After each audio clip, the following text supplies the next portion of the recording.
when it's time for me to do whatever manifestor thing I'm going to do, I don't really like to have eyes looking at me. I hate it.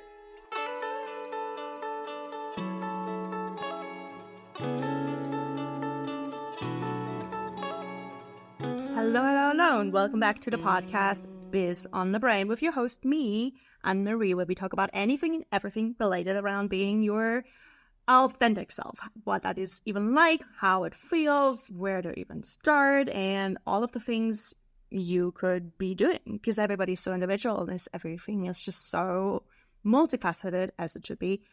And that is actually the hardest part, showing up as yourself online. Like, what does it look like? You get feedback on it, and that feels either good or bad, and then you just optimize it and adjust it, and there's a lot of noise, a lot of strategy, a lot of expert advice out there that tells you how to actually funnel yourself into your own little form that fits a certain perception and a certain kind of notion of professionalism. And I'm here to say BS to that, because I grew up as the biggest people pleaser, and I didn't know I had ADHD. I didn't know I was a human design manifestor, and I'm here to polarize people and to have my freak flag fly, which is where I get my super skills, which is where I have all of my expertise, because I can adjust something in a way that feels almost jarring, but also kind of like a rebirth situation. And I love talking to fellow manifestors in this season, because, you know, in human design, there are 5 types, and one of the rare ones is the manifestor who is there to start stuff, the fire starter, to get things off the ground, to initiate new things, to be polarizing just by existing, to, you know, trigger people into some kind of new pathway or elevate your life, whatever. You know, we're just there to start stuff. And in this episode specifically, I'm talking very long and very fun to Adrienne Roach, who is a startup coach who is really specialized in helping other manifestors, and especially creating a network for professionals who are manifestors and want to help other manifestors be their best self, and, you know, creating a platform for them to meet and mingle and co-create and actually be found and do the business, because that's one of the hardest things as a manifestor with not a sacral. So that means with not having a defined constant energy source that keeps you going, like, you know, the 9 to 5 regular consistency stuff that is heralded everywhere, online, in business, in corporate. Show up all the time, be consistent, as if that's even humanly possible. Generally, it's much harder for somebody who is neurospicy and has fluctuating energy levels and a certain set of spoons. And especially when you're a manifestor, you just rest most of the time, then you get an idea, you just bulldoze your way through it and get it off the ground in the shortest amount of time, which would have maybe taken months for several people. But anyway, so there's a lot to be said about what it's like to be a manifestor and to do things differently and to be polarizing. And so, because this is a very long episode, I'm just gonna go straight in and be warned. I totally was just starting off the conversation with Adrienne. We were talking about how I'm an inner market environment and showing around my apartment, which is all kinds of beautiful colors, because I'm a colorful person and I'm very importantly focused on aesthetics. Like, if I don't feel the vibe, I can't create, and that's part of my job. So the visuals are the must. And so we dove right in, and at the very end of the podcast is where Adrienne gets to introduce herself and talk about her business and her links. So yeah, let's just do that. Like, let's just get straight into the conversation, because that's what I do in real life too. Like, I just skip the small talk. I hate small talk. I'm just going straight in for the interesting parts of the conversation. So there you go. It's really interesting because when I agreed to do the podcast, I was living about only a couple miles away from here. So, like, you know, just a few kilometers away. And with my partner is a manifesting generator, and I'm, of course, a manifestor. And I needed more space. Mm-hmm. And it's been about 9 months in the making, because it was one of those things where I had to, like, kind of let him know it was happening and not asking permission and being completely scared. Like, I mean, I want to be very clear that like you don't become fearless. You just become courageous. And so um I started looking for a place, and I don't know what was going on. They had a maintenance issue. So they had an apartment, and they're like, we got the apartment for you, but it's going to take time. And it took so long, like months. And I just waited patiently. And then this last week, the time arrived, and they're like, you can move in. And I moved in, and my relationship is still intact. And I've decided how to split my stuff because stuff is stuff. Home is where your stuff is, but I can have two homes. I love that. I always And I always love that concept. Like when people like become a couple, suddenly like they're one entity. I never understood that. It's just like you're a whole individual outside. Your whole individual should be in the relationship plus like some kind of beautiful synergy. So like why don't you have separate things? Like it would just because like I'm very particular with everything. And I've been single like my entire life. So I'm like, if anybody would come in, like my terms, and you have your terms, you can do them on your own in your own space. That's cool.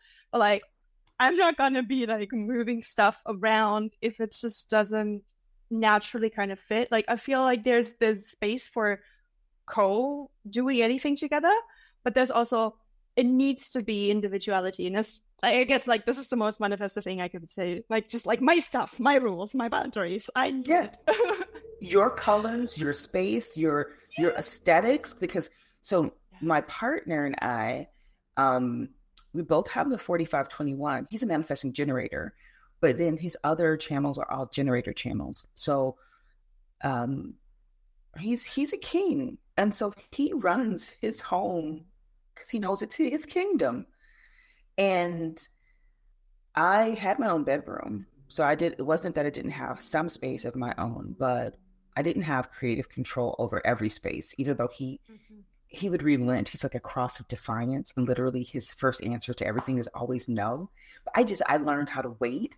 I'm like, we'll see what that sacral says. Cause I stopped listening to his mind, because generators will say anything, but I look at what his energy does. So he's like, don't do things. Yeah, I remember when I first moved in, he's like, this house was dusty. I was like, I can't be here like this, bro.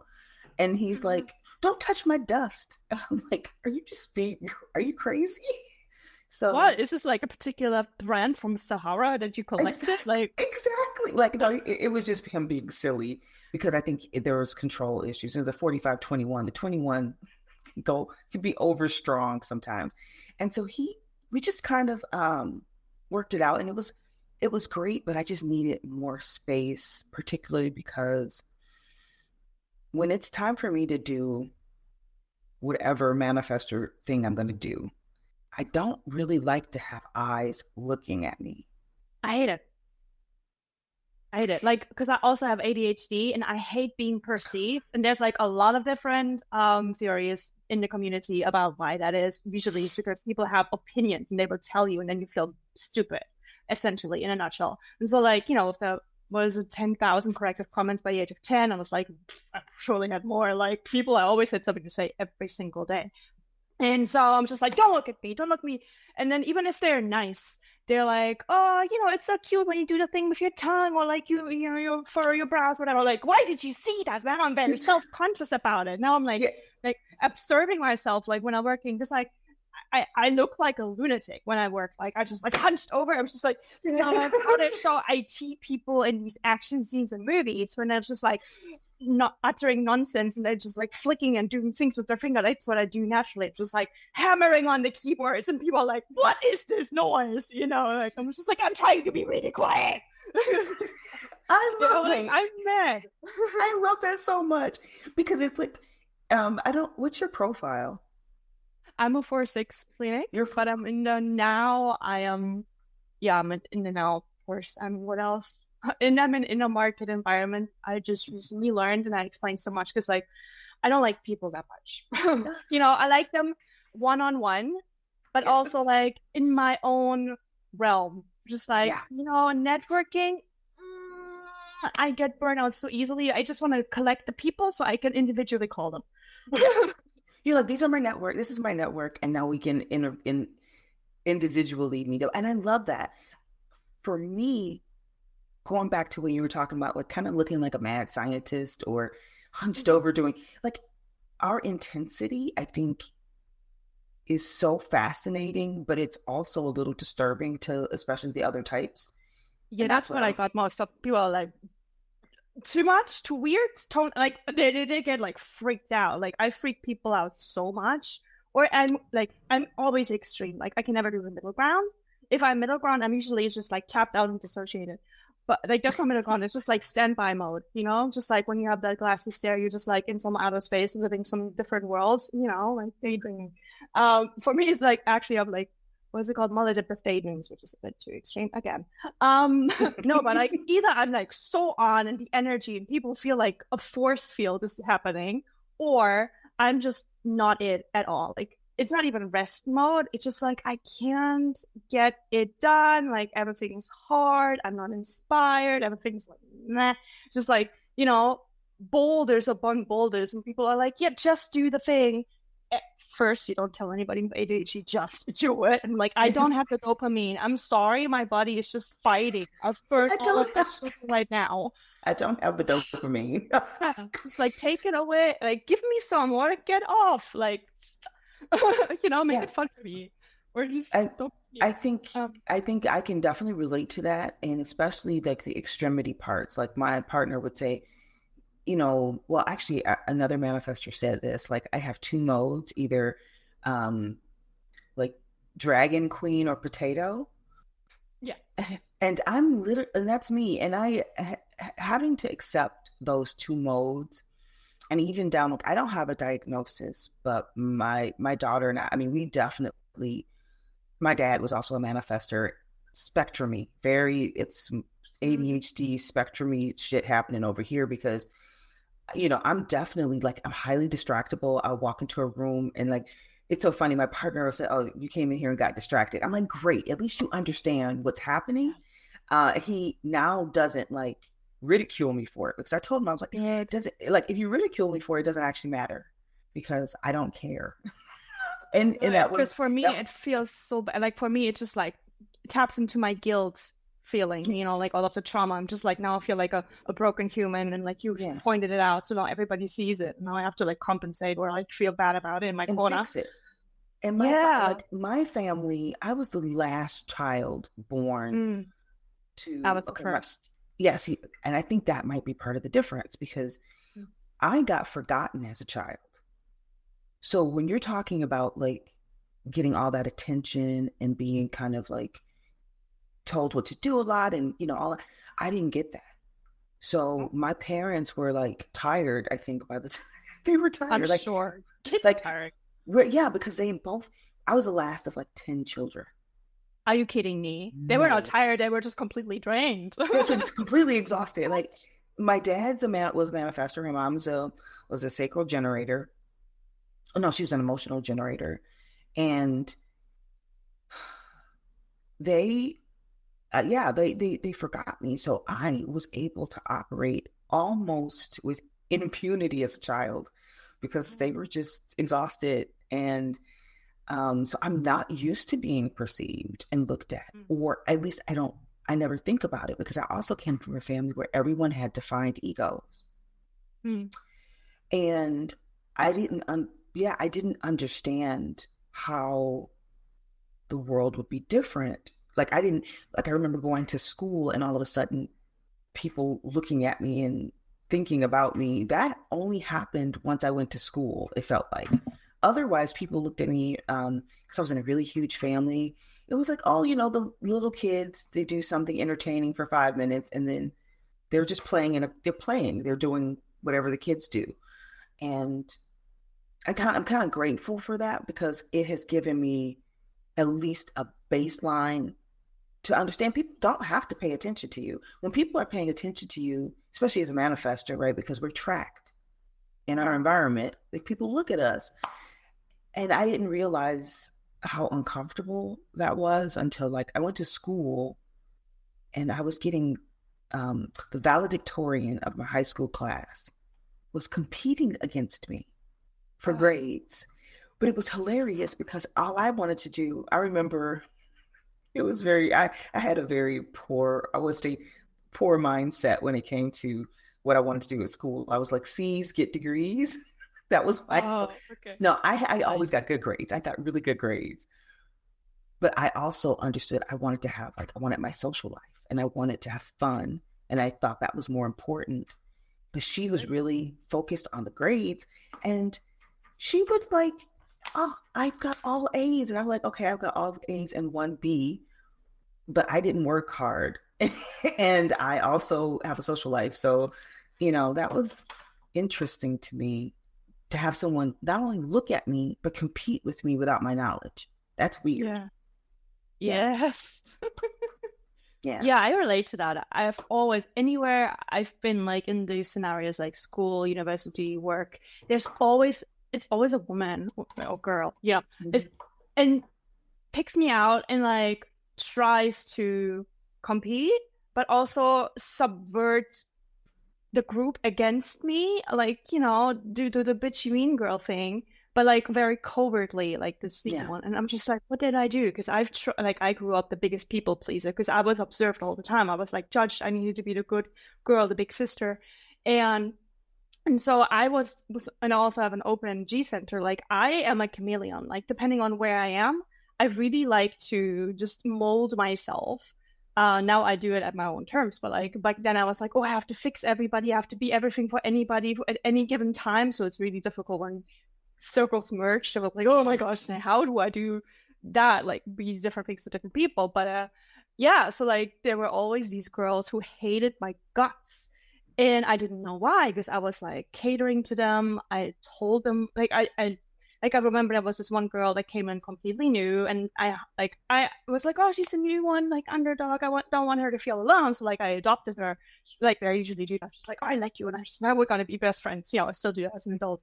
And walked to the cafeteria, and then she turned to me and she was like, if you want to be my friend, here are my terms. And then she just like gave me like a list of what I must for her. So we can be friends, like I don't know, like I don't know what her weird thinking was, and I just looked at her like flabbergasted, even though I didn't have a backbone. I was like, no, I still have some dignity. I will not do that. I don't know what I said. I don't know what happened, but I was just like, the fuck no. I was like, what? I was like, the audacity. Like I was like shocked and hurt and all of that, but also I was like, that is definitely messed up, girl. What? Like, even though I'm nice to you, you were like here, like treating me like your personal assistant. No one. Yeah. And I had that happen sometimes. Like, I guess it's also with like me being very neurospicy and then being weird. People gave me lists of behavioral, like, this is what you need to act like so you can hang with us. And I was like, what? Right? And on top of that, you're also supposed to know what your face looks like, because literally when people say things like, when you were talking my about face is expressive and I can't control it. My parents are always like, you gotta stop using your face, gotta get a poker face. I can't. And they're like, yeah, you gotta get hurt with that face. I'm like, yeah, I already did. Like, I cannot hide my feelings. Yeah. Yeah, and it should be good, like at least you like if you shock me and I'm like so meek about it, like I don't want to hurt your feelings by being shocked. My face people like, like, will at least stand up for me. He will like, you say something inappropriate. I'm like, no, you didn't. Like my face would be like, yes, you did. Yes, you did. Yeah, exactly. I think, well, it's really interesting. We were talking about that. My daughter, I think, we're pretty neurospicy, but also like I'm 46. I'll be 47 this year. And so I've learned how to mask very well. Mm-hmm. Because I worked, my career was in information technology, and I worked in, large organizations, and I was a project manager. So I had to be like, and I had to do all these things. And I learned early on, like I did learn how to mask. Particularly, well, I learned it probably from my mom, because my mother, she would say things like, well, actually, being Black in America is part of it too, because you have to code switch. So coming from like my cultural context, we don't even speak like proper English. It's more like, it's called African American vernacular English. And we spoke a lot of slang, but my mother was insistent that we needed to learn how to speak proper English. So I was already basically being told that there were two worlds. And so I had already had two worlds to exist in. Then the third world that got added was, now I'm in a corporate setting.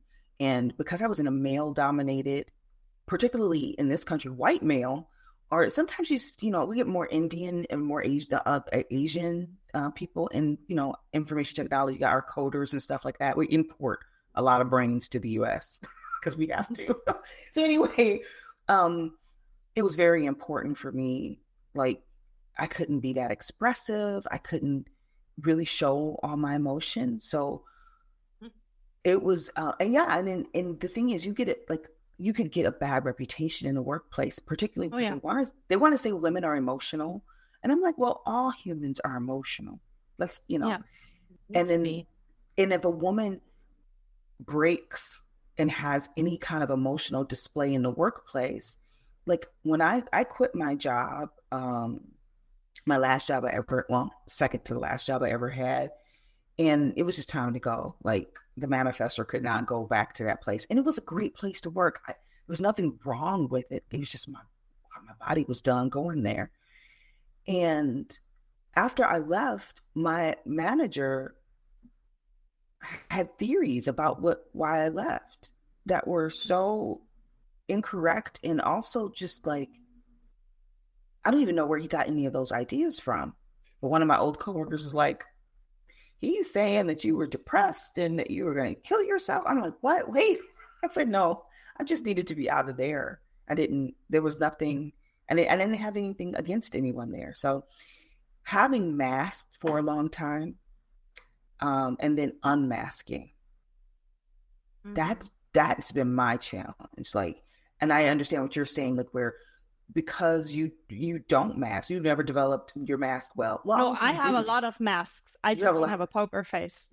You don't have the mask here. You like other things, and like, people pleasing behavior, all of those things. As you start to like dismantle those things, like, it is scary because we will choose what's familiar, right? And so familiar might even be like, well, if I people please, these people will accept me. Like, I have reliable membership in their group, whether it's your family or your tribe. And when you stop doing all those things, all the reliable relationships seem to disappear. They seem to disappear. And that's what happened to me. Yeah. I always learned that, like, when I travel, like, I just become a whole new person in my own opinion. Like, I learned, I changed, I broadened my horizons, up new perspectives or whatever. And then when you come home, people try to, push you back into their version of that you had in their life. And everybody kind of feels that with, like, regression when they go back home to their family for holidays, whatever. There's like a mini version of that. But when you add to the cultural component, or, like, you met new people, had life-changing conversations, had some near-death experiences or whatnot, like, you come back and people are just like doing the same things. And yes, they have also changed and stuff, but like, we don't really have these deep conversations with people. We don't really want to listen to the change or have these. I hate small talk. It's like, oh, what do you do? Like, I don't know how to talk to my family when I visit them. They just talk about TV and people looking at them on the train. I'm just like, can we talk about philosophy? Can we talk about this political issue? Can we talk about like this thing? Like, it is always so surface level to most people, because we get the regular 9 to 5, we have the same circles, we have the same people, we hang out in their bubbles, and then maybe we consume the same media. Like, it's always so predictable, and like, my manifestor can't. I just can't. And I'm telling you, like, when you talk about being a manifestor, you talk about you're splenic. I have 7 open centers as this ego manifestor that I am, so I have only one channel, and then just being a manifestor, being neurospicy, like, boring is like the worst thing. Predictable, to me, it feels like a form of hell. I remember, and I've had to learn how to deal with it. Like, the last time I was with more of my family. So the thing about it, I'm the youngest of 10 children, but I only have 8 siblings that are still alive, and they are at least 9 years older than me. So they're way Oh. older, right? So I was almost like an only child, but also the forgotten child. Um, I did have a brother that was only 4 years older than me, but he passed away pretty early in life. So um, that was kind of like a different experience. So my connection with my older siblings isn't that tight. We're just not even the same. We're not in the same generation, right? Like totally not. Like my oldest, like they're 16 years older than me, my oldest brothers. So I, what I find interesting, the last time I hung out with my brothers and one of my sisters, they were doing the normal, whatever the normal, this small talk, whatever that is. And I just found a spot off to the side Mm-hmm. and relaxed. And that was probably the most enjoyable time I ever had with my family. I would occasionally get into a little conversation and I would just slide over to the edge. Mm-hmm. And it was really nice because no one really bothered me. Like they didn't, they were just, I was there I Mm-hmm. was there, but I was able to be a little bit more separated. And it was really good for me because I just couldn't handle all of the overwhelming. So Yeah. what have you been doing? What have you been up to? What have you been working on? Like, Right. I'm I like, can't. yeah, because like if I tell you, like first and foremost, like I always need to like check if you're actually open to hearing the answer, because most of the times it's just a rhetorical question. People like, how do you do? How do you do? Like, what does that even mean? Like, you could just say meep meep meep, but like the same, right? And so I've always had that with family gatherings. Like I just love like meeting everybody, and then I'm like, I'm done. Like I just like remove myself. Like I just slip away. Like I have like ninja skills. Nobody would see me come in and act like nobody would know. And to my detriment, because sometimes I would feel like the forgotten child, because like they would go and do everything and they wouldn't even notice I was gone because I'm so stealthy. I'm like, no, like, then I was like I'm sad, not in looking any of the around. I'm not in any of the pictures. People are like, Yeah. were you there? And I'm like, Yeah. why wasn't I was not in any of the pictures. Right. Oh, sad. Yeah, and I would just sneak off and I would sit on like the swing and I would like sing to myself, like, soothe myself, and then I would start to like dream, and then maybe if I'm getting hungry, then I would seek them out again, like, where's the cake? And then they're like, oh yeah, we have cake. I'm like, yes. And they wouldn't even know it's gone. I love that. And that's the thing, it's really funny about um because most people are generators and the way they interact is beautiful to look at. Yeah, I like looking at people like at parties. I'm just like observing. I used to be like the wallflower until I realized like if I want people to talk to me, then I need to like actually open myself up to it, or I just Yeah. like bulldoze into the conversation. I'm just like, did you know about this fun fact? Or like they just say something. I'm like, oh, I have something to add to that. Or I'm just like, can I join your like, like, can I just join here? Like, I don't know where to insert myself. Like, my brain doesn't know. Right? And then, yeah, like that Yeah. that kind of works. But I used to like be so sad about it, like this this sad teenager. Nobody thinks of me, nobody talks to me, like I'm scary to boys. So I would just be and I would be like, oh, I wish I could do this thing, like instead of just like, I can't just do it. Like Yeah, now I just do know, I'm it. like, just dance, like just play the billboard, like like what is your thing, like just do it. Like I kind of want to go back and like shake myself, just like, you can do it. But it's always like still to say like I love just like gatherings, and then I just want to observe people, then I feel it out, like, okay, these people are like, no, these people are like, they're kind of fun but not quite yet. Yeah. And then like that person has something I needed right now. I Like I love just, that. and yeah, and then if I'm done, I'm just like social butterfly away to somebody else, and then I get the feedback like, you were everywhere. Well, like, were you even there? Like either that or the Yeah. other. You were everywhere or were you even there? I remember that happened.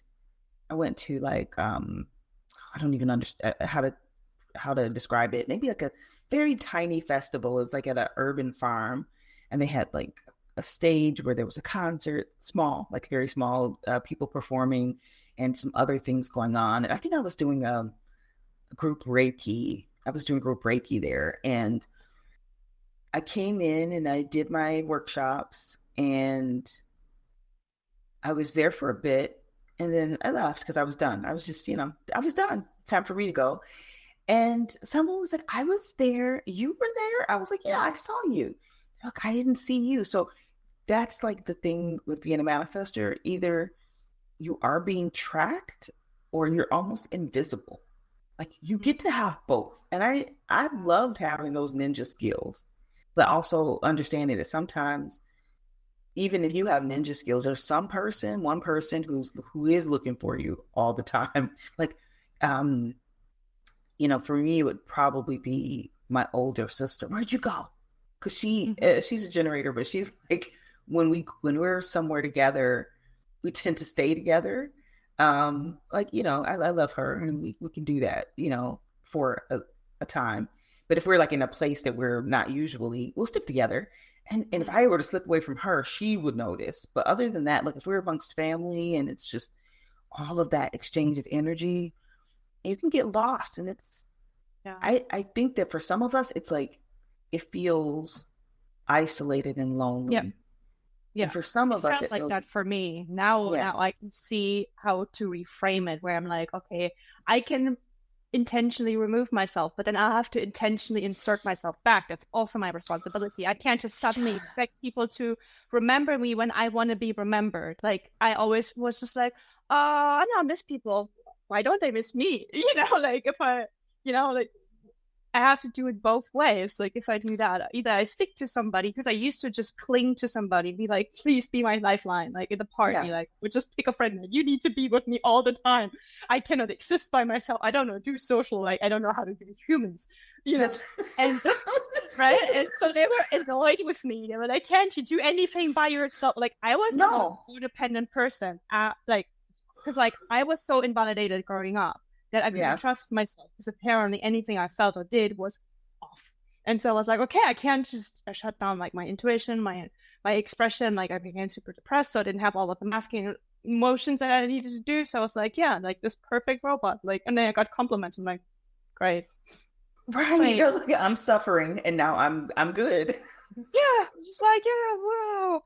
And then, then I just like I had the worst experience, and then I effed off to Australia, and then I was just like all the emotions everywhere all the time, and it attracted a lot of people that healed me then, when I finally found that like I can be everything all at once, and people will be like, whoa, but they were all like, yes, you can do that. It's okay. Yeah, just cry or be happy. Like it's fascinating to watch. I'm like, do you mean it in a weird way? And they're like, no, you're just like, I don't know what it is. You're still change.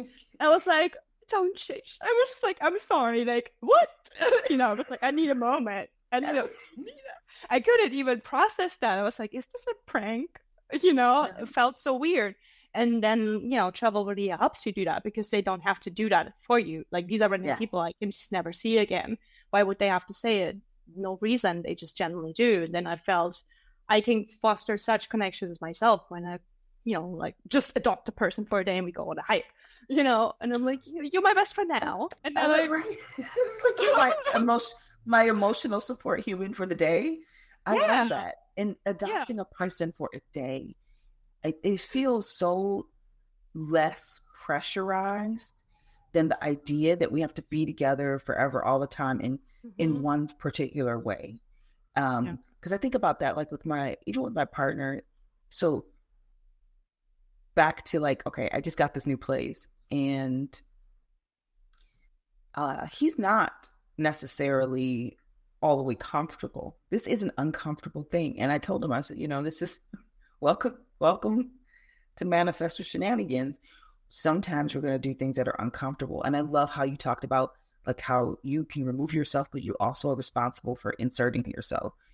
And so in this particular move that I've done, it's like I have to assure him that there is safety in my movement. But I never ever could ask for permission. And I've been showing up it's been 4 years in the making, I think, because I moved back here and moved in with him like 4 years ago. And we have a daughter together, by the way. Our daughter is 26 years old. So like we were not together for like 22 years. So this has been a weird relationship. So 4 years ago, I moved back here, and I was just determined to show up as myself all the time. So all the weirdness, he has not gotten, like he's gotten it all. It's been very weird. He gets all the weird. I'm like, all the weird I can give is on display, because I'm like, I'm going to be as comfortable with you as I am with myself, partially because you need to know as much as you can. So, and not know for your mind, for his mind, because I told you, like, after a while, I stopped listening to his mouth. I stopped listening to what came out of his mouth. His Mercury is in detriment in gate 34. He'll say the things he says. What is at the gate of the pushy gate? It's very pushy. It's the bully gate. He's got the 3457 channel, which is channel of power. So he can really steamroll over people. And I'm people. So I'm like, you can't steamroll over me. I don't allow it. I don't consent to be steamrolled. But I also can't directly fight it either. I don't have the energy.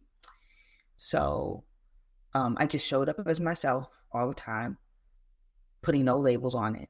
And then I had to make a rule for myself. I can't listen to him, to what he says. I look at what his energy does. So as I was packing up to move, he was like helping me load things. And I was like, yeah, give me that sweet sacral juice. Like, don't ask me questions. Just give me energy. and then he's like, oh, can I buy you a house plant for your new place? And I was like, sweet. That is sweet. And to me, that's how I've learned to start understanding other people, especially generators, is about their energetic kind of buy-in. I mean, I only have the 4521, so it is pretty materialist, and it does look at energy, like who's willing to put something in the coffers for the tribe. Now, personally, it's not always about, it's not about money, because they call it the money line. I kind of hate that, because it's not really about money, but it is about watching energy. And I know that for me, the people in my tribe are the people who give me energy. And that's kind of how survival works. I came up in so I told you all my family had like defined egos. They all had the 3740 channel. Like, so, like my mom and my sister are both cross of planning. So there was a lot of that community family energy in my family. Another brother had it, that same channel. And those are the people I was closest to. And they were the ones that, like, my daughter's 20, well, she'll be 27 this year. And people say, well, like, you're a manifestor mom. How did you do it? And I'm like, when I see people, the approach that everyone is taking to being a parent or taking care of anything, really, I can't take care of, like, I can't take care of many things, like, on a long-term basis, on a very consistent basis. Like, even my house plants typically have to be house plants that are not on the higher, the ones that need a lot of attention. Those ones I like, but they don't like me back. They don't like me. Oh, I'm going to kill that plant. If somebody, for me, I need plants that are a little bit more resistant to like dying, just because if I don't water it every other day, it can't die. If it dies because I don't water it every other day, it's going to die. So I can't buy that plant. And same thing with children. Now, children, there's a process that happens in whatever.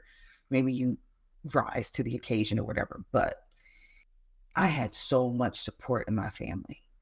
Those generators gave me a lot of energy around my daughter. My daughter's a projector.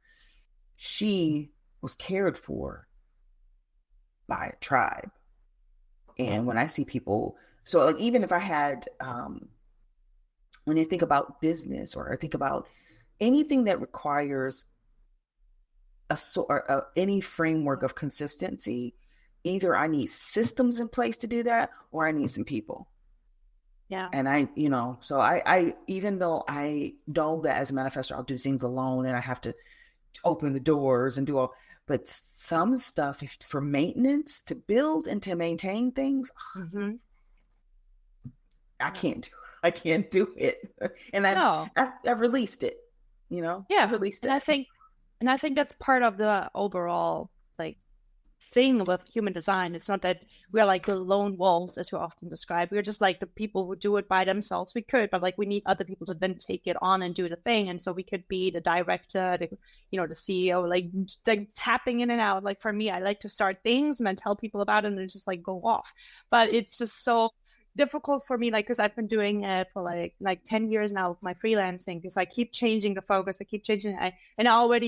I don't have the patience. I don't know how to like communicate that. And I started off with just the worst thing I could have chosen, like just concentration every day, or hustling, and that completely burned me out. And so now when I was trying to rethink everything, I don't even know exactly where to start, because I can start things, but then I lose interest. But I didn't get like the funds to find somebody to, because like I want to pay people. I don't want to have like a free intern or whatever. That's not fair. And so I'm just like, how can I, because I can start new things. I can start a new course and this and that, and then get some money in. But I've not found it the sustainable way for me, so I can actually keep attracting the people that I then can pay, and then they can scale it up the way I want. Because like I know how ideally I would like to do things, but like this constant process of figuring it out, like sitting with myself, rethinking it, like, is this an idea? Is this an urge? Like it takes so much energy when I just can't, because like I've been very stationary the past 3 years, which is feels very much against my grain. And so I'm like, okay, I kind of want to travel, but every time I travel, something normal comes up, and now I have to be like, oh, I can't just go the big trip. I have to make it a tiny trip, right? And so, like that's where I've been. I'm like, I just want to manifest myself like I did. Like I feel like at this year or something, it feels so mirrored to what I had 10 years ago when my life was like the worst. And then I just exploded and like moved myself across country, started my business, and it was like F everybody. Like it felt very similar, like not on an emotional level, because now I'm just like not even getting to that point. Like I'm too mellow. Like now I'm just like, I'm content. Like it's not bad, it's not great, but it's like okay. Like I don't have these bad feelings. Like I have support. Like I took care of all of the basic needs, but I'm just like, I want more than that. So like I'm at this weird cusp where I'm like, I just want to start shit, but I need some people to like light the flames, keep it going. That is actually a really important place to be, because I don't know how old you are, because I just went through my Uranus opposition. 37. Okay. So like, as the resolution of the Saturn return happens, and then you start to move towards the Uranus opposition, that feeling you're having, it's probably just it's right on time. And because you moved across, you moved away from maybe your normal network, which is probably great. You probably needed to do that, because Saturn return, the whole point of the Saturn return is to get you aligned in your environment, or aligned to the right environment, which means a lot of people move, right? My daughter is 27, but she'll be turning 27. She was already getting inklings of like, I gotta move. Something has to happen. So that was another thing, like another pressure for getting this place was she needs to be out of her dad's house. She feels like the relationship between them is different when she's visiting versus when she lives there. And she was like, yeah, no, and she's been studying human design a long time. So she was like, she's like, it's time to go. And I was like, well, all signs are pointing to it's time to go. And so, so hearing that, it's going to take time for you to build your network up. But I do like that you've homed in on something so important for manifestors. We have to have that stable foundation, even though we are in ourselves are not stable. We're chaos. I love that. I love being. Oh yeah. I have like, my mom calls me the chaos queen, and I even have with that title. It was like chaos pact. It was like, because like I wrote about my travels, because they were just so wild. I kept forgetting things, and I was like, I need to write it down like for myself and then share it with other people. Like I realized my manifesto self also inspired a lot of women along the way to do solo travel, because I would have never thought, if it told me like 15 years ago, I would do all, like even a fraction of what I've done, or like I would have moved to Australia like that. I would have been like, not me, like 100% on me, like I could never. But you know, I just launched myself, and then I had to like figure out what to do now. Like I put myself like at the other end of the world, where I didn't really know people and I didn't really have any plan at all. It's like, okay, what do I do? Right? So like, where are you now? I'm now back in Germany, which is not my environment. That's why, like, I decorated my place like that. Everything is just like, I moved in with just a mattress, and everybody was like, you should get this. I was just, and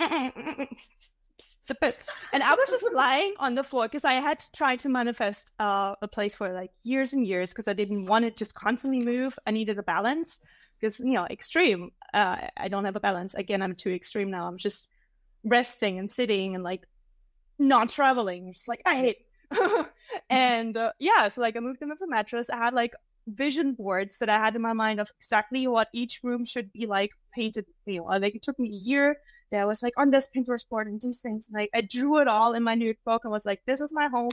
And then when I found it online, I was like, that's mine. It's for me, obviously. And then I got it like straight away. And like I picked like they were like, which room do you like, which apartment do you want to pick in this brand new building? And I was like, this. And that was the only one that didn't really, I mean, this entire house has a lot of problems, even though it's new. It was built so fast. And anyway, every apartment has like flooding and mold and things falling apart. And I felt fine. I was like, I mean, I moved in, there was like a board missing on the balcony. I could have like crashed out like 3 floors. And they were like, it's okay. I was like, what do you mean it's okay? Like, you can live in it. I was like, what do you mean I can live in it? I can also fall to my demise. Like, this is illegal. I mean, we have so many rules in Germany. There are so many things I could have like do them for. But I was like, I have manifested this apartment. It's gotta be fine. Like, I live in worse places that had no railings at all. Like, you know, just thinking back to like the shenanigans I had around the world. So I was like, that's the worst. And I'm not gonna fall. Okay, I'm not gonna die. And so I painted all of the walls. Like I got the colors I needed, and then I told you, like a hex code matched all of the furniture and even my cutlery and like towels and like clothes to those colors. So like I just like everything's harmonious, even though it is wild, it is colorful, it is, you know, a lot. When people come, they're like, whoa, how long have you lived here? Like, what? Like, they're just like whole different apartment. When I go to like water plants at the neighbors, it's just like, this is the same apartment. Like, it looks so bland and simple. You know, like most adults, they just have like white walls and black furniture. I'm like, why are you no fun? Anyway, so like I come in my own space, and I'm like, damn, this looks like I have a mural on this wall, on that wall, in my bathroom, and like, you know, everything's cute and quirky. And I need that, because I also have, in a market environment, I'm very visual. Like my outer vision is, I don't know, like my, what is that out perception? Was it perception? Like I have outer vision, which just means I need aesthetics. I see something and I'm like, yes or no. Like the other day we went, like we were starving, everything was closed because it was Easter, and Germany is like, have fun, nothing is open. Like except maybe a McDonald's somewhere on the like Autobahn. And so we were walking everywhere and couldn't find something. Of course, I found the only place that was open. We walked in, I was like, no, we're not eating here. Everybody was so mad at me. Like, you're like, why not? You're like, it doesn't look good. Okay. It looked so bad. And like I just know the food would be so bad. And I knew I would probably find a hair in my food. Like I'm always the person who finds that. Yeah. And I'm just like, no. My sense is smell. So if I walk into a place and I don't like how it smells, I'm like, no, this is not okay. I can't eat here. Okay. Yeah, I can't. Smell is more for my memory. So like I smell something, I'm like, boom, I see the vision of like that place. Sometimes I like walk around and like I see something or smell something or hear something. And like I'm back in that, like it's almost like a holographic image on my eyeballs where I'm like, oh yeah, this is that one time I walked on Tokyo on like that day and I looked down at the floor with like, you know, like it's so specific. You had such that, like, you know, you're a 4/6, so you had your third line adventures, that's probably also like, the stability of being on the roof, the kind of aloof feeling you might be having. I'm a 1-3, so I Yes. never get a chance to have that. But I have a best friend who's a manifester. She's an emotional manifester, and she's also a 4-6. And it was really funny because we started studying human design together. She was in her late 40s. So she was just about to come off the roof. She What's didn't that know. even like? I don't know what, like, I'm annoyed by this, like, because I inspire people, like, I like just, like I said, insert myself and remove myself, but then people forget about me. I'm like, how do I foster the network if I'm not constantly present? But like, I will be resentful if I have to be constantly present. Yeah, you don't, I don't know that you have to be like, so for her, because she was on the roof but didn't know human design, Mm. she was trying to force things. And then she eventually just kind of, she had to surrender to it because she just, stuff stopped working. Just, Mm-hmm. it stopped working. And for her, she wasn't particularly stable, but that was, I think she's a cross of Eden. And the cross of Eden is, really quite frequently, like the storyline looks like in their third line years, they're very well supported. And then they're on the roof years, they're actually very transient. So she had a kind of a different experience. She moved every year from 30 years old to like in her into her 50s, until Wow. she moved out west. And then basically came down off the roof. And she's been relatively stable since then, like in a place, but she's ready to move again. But she's like Mm-hmm. in her late 50s at this point, so because we started studying human design like over 10 years ago now. And just watching her have to deal with the roof situation. And I think that, that feeling you might be feeling, that kind of, it's like almost like the Hermit. bubble. Yeah, like her, yeah, like a bubble, almost like it's like this thick layer between you and other people. And it's Yeah. like, okay, I have to push to get them to hear me. That's because they're screaming. You're screaming into the Yeah. void off of the roof, like, can you guys hear me? Yeah, Right. they can hear you, but they can't hear you well. And a lot of times, like, this is just, and I don't know how to deal with it because I'm not a 6 line. And even if I was a 6 line, I don't think I've seen it in other people. And it just, like, my partner, oh, that guy, he's a 6'3". What? Wow.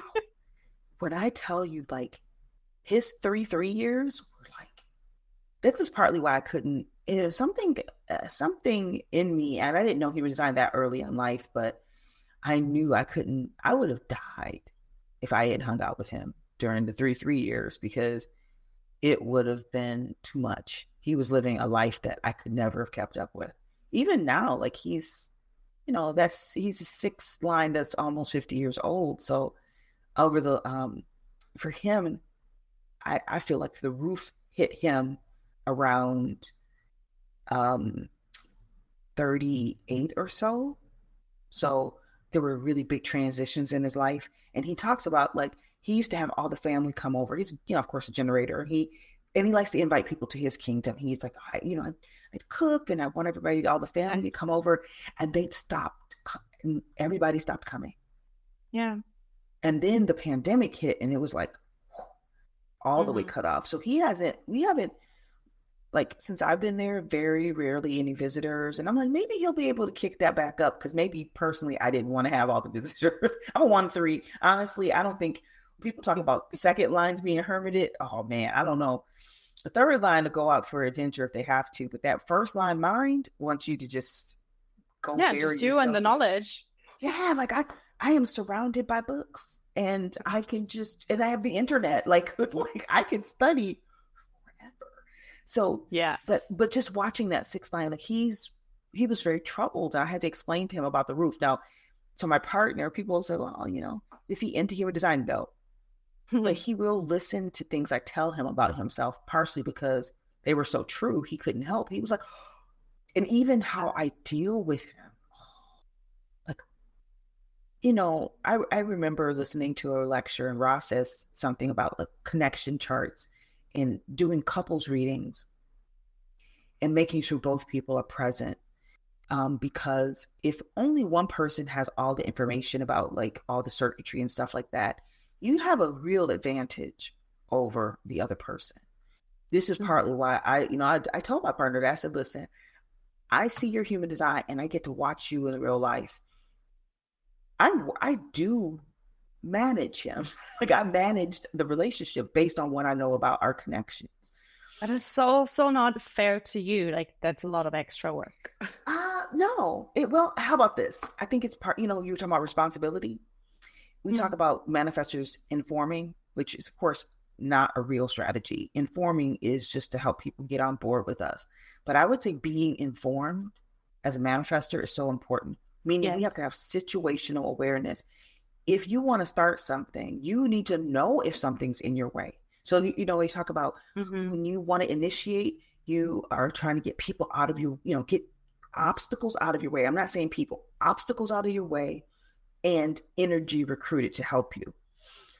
Obstacles that are in your way could be people, could be their thoughts. It could be actual objects. It could be like, oh, I have a book on the floor and if I don't move that book on the floor, I can't move the way I want to.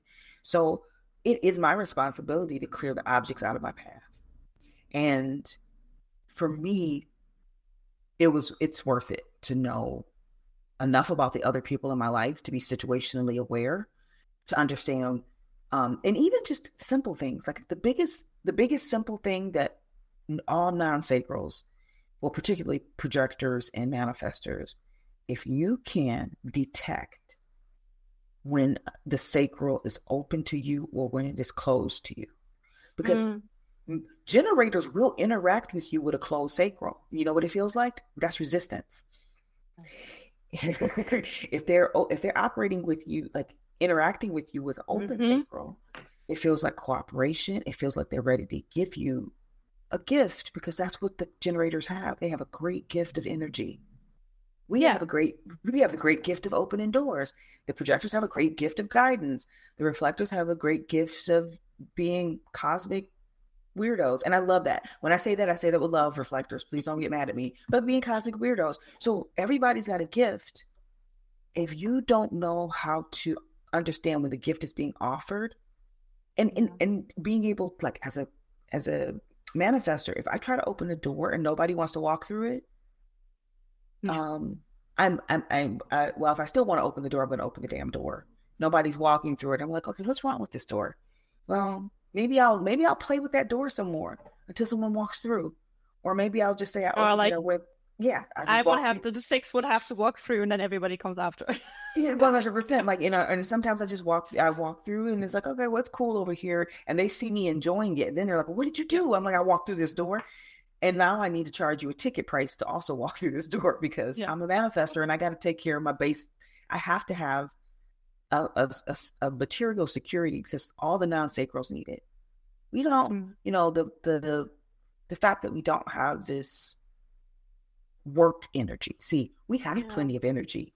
How much can you play? Oh, I can like nonstop. Like it's like I said, it's why like when I go travel. Like even before I was more in alignment or like listening to anything, like I would just exhaust all the generators like to no end. Like I remember this one trip, because I'm always like the planner and the doer, and just like I was so type A. Like every minute was completely scheduled in. Everything was like maximized. Like we only have a week in Stockholm, so like we're gonna go to this thing and this thing, like, but all of the things that I'm not on the lists. Like, I don't care, like, the top 10 lists, like, no, screw that. Yeah. Like, we're just going to go to this, like, off the beaten thing, like, this island. We're going to go to this park. We're going to see this trip. And they were like, okay, you do that. Like, you take away all of the work. We're just going to show up and look at pretty things. And I was like, yes, we will. And yes, we were just like, hurry up. Like, we have 5 minutes. We're like, the photos here and here and here's the best spots. And then just like, look at this. And I would like give them the background information. And then I was like, let's just go down this random alleyway. And then we find really cool things. And like, it was nonstop. I was like, are we hungry now? Like, here we have like, stop, and I was like dragging them everywhere. Even then things didn't work. I was like, no, I'll make it work. And then like ask these people and that person, and like we got this bum and that bus, like whatever. Like we saw so much. And I still wasn't happy. Like I was completely tired and worn out, but they were just like, they were like completely passed out in the train and like, don't talk to me for a week. Like, I hate you right now. I hate you so much. I'm like grateful kind of, I think, for like all of the, like I would have never seen any of the stuff. Yeah. But don't talk to me. I need to like recuperate from you.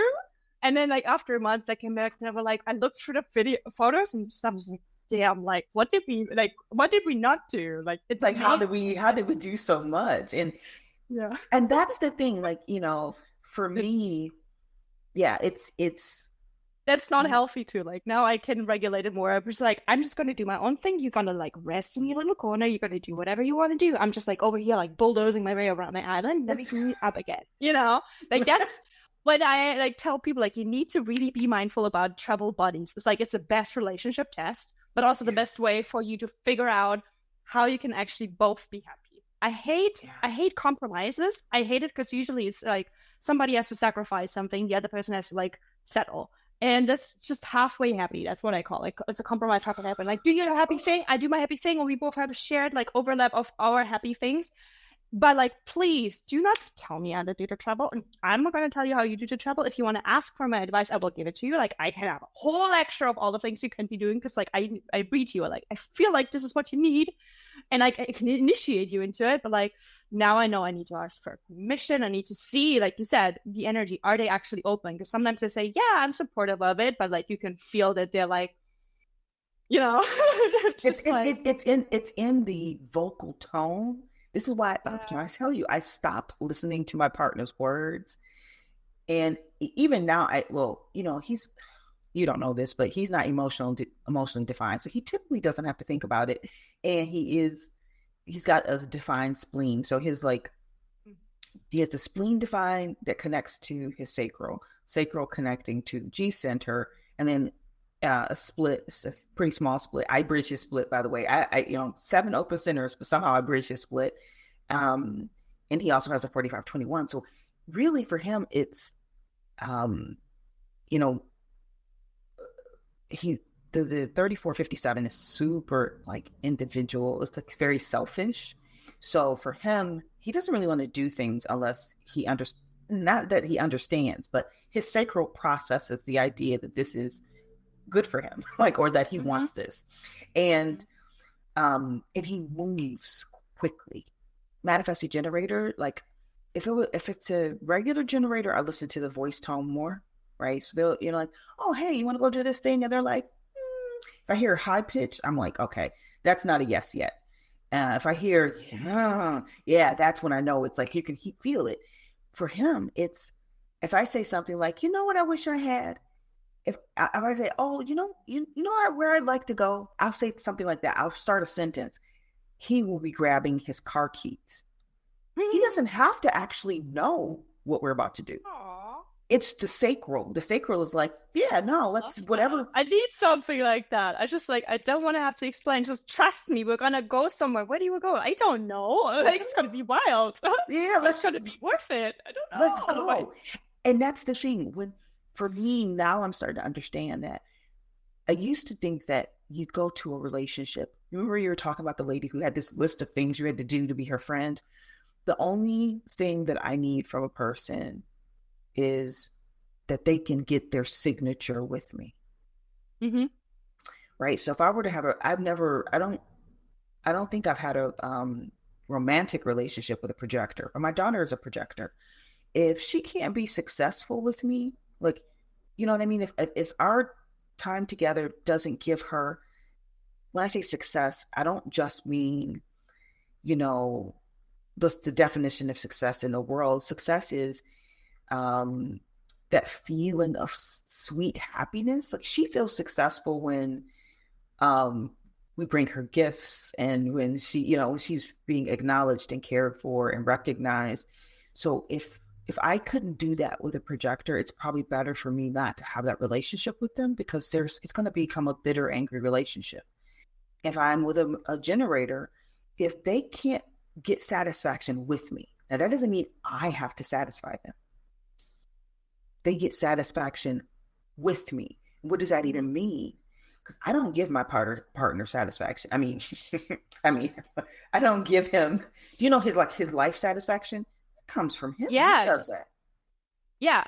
At some point, everybody is responsible for that themselves, but it's just like this, how energy moves when you are with somebody. Like, you know, if they drain your energy, like even if you like them and like you kind of have shared values and blah blah blah, but like if you need to recharge all the time and if they, it's not for you. And like the same, like I can drain people so easily. They might be like really interested in what I do and blah blah blah, but like if if they don't give me anything, I like not pushback as such, but like something that helps me be in check for them in a way, like, you know, like, and then I'm just like, I can't do this to you, like, you know, like I had relationships where I was just like, I feel like I am, like, I started turning into like I was this whirlwind, and they were like, this is great, but then just like completely like shriveled up, and they were like so much, and they're like, I want to hang out, but like, you know, like it's so draining. It was, then I turned into like such a weird enabler, people please, and I had to walk on eggshells. I was like, that's not fair for me, not for them. Like,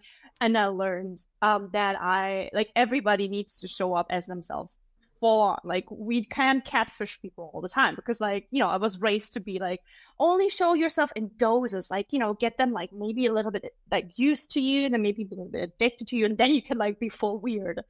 And I think that's horrible. That is so bad, because then you feel like trapped and you feel confused and you feel like, what is this? And then the other person also feels rejected because like they're like, they didn't sign up for that, you know? Yeah. And so I'd rather have the rejection, even though it still feels awful, like from the start. But people are like, you're too this, you're too that. I'm like, great, we're not a match, moving on. Like, I don't have to.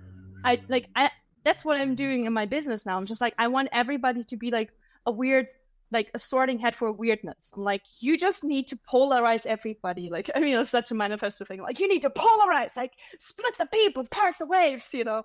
But I'm like, that's how people can find you. They can see your little freak flag, and the more you wave it, the bigger it gets. Like, people are like, oh, they're getting closer and closer. You're like, yes, I'm over here. Hater, move away. Over here. You know, it always comes sliding. Like so many people are just triggered, especially like, man, there's a woman online saying something like, they will like, your eyebrows are weird. I'm like, bye. And like, I don't know. I also go for my looks up. Like, I'll say, but I hate it's my eyebrows. I'm like, yes, I do. I grew up in the 90s. They didn't exist. Like, well, yeah, I grew up more in the 80s, but I used to pluck my eyebrows. But the thing is, I didn't have a lot of eyebrows. Like, this is the most eyebrows I've ever had in my life, so I'm excited. Like, these are all mine because I didn't have any. It was like, it was so crazy. I'm so excited. I'm like, I grew eyebrows in my 40s. I think like when what you're talking about is like super important, that we notice how we impact the other person. And that's, I think, when we talk about manifestors, know your impact. Knowing your impact isn't like having this perfect understanding of like you walking upon the earth, that's impact. Your existence is impact. But when we're having relationships, if you can be somewhat aware of what that other person is doing, it is some work.